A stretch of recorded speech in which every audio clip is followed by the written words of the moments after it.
নমস্কার বন্ধুরা, আমি সুতপা। আজ সুতপার ইউনিক হ্যাসেলে খাসির মাংসের ঝোল ভাত আপনাদের দেখাবো।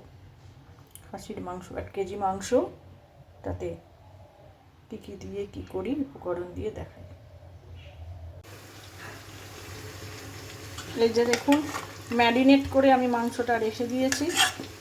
এতে আদা, রসুন, ধনে গুঁড়ো, জিরে গুঁড়ো দিয়ে ম্যারিনেট করে রেখে দিয়েছি।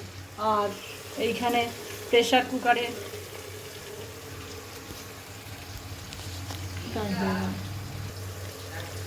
ওটা ম্যারিনেট করে রেখে দিয়েছি। আদা, রসুন, ধনে গুঁড়ো, জিরে গুঁড়ো, আর কোনো বাইরের মশলা নয়। আর এইখানে প্রেসার কুকারে তেল দিয়েছি, সর্ষের তেল। মটনটা সর্ষের তেলেই ভালো হয়। তেজপাতা, গরম মশলা ফোড়ন, পেঁয়াজ, টমেটো দেওয়া হয়েছে। ওটা একটুখানি ভাজা ভাজা হয়ে গেছে। এবার মাটনটা দিয়ে দেবো, দিয়ে ঝোল করে রেডি। গরম গরম ভাতে দারুণ।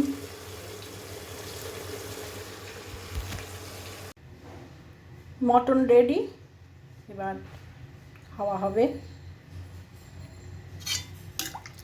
খুব সুন্দর সেদ্ধ হয়েছে, এত সুন্দর সেদ্ধ হয়েছে। মটন সেদ্ধরও একটা প্রসেস আছে।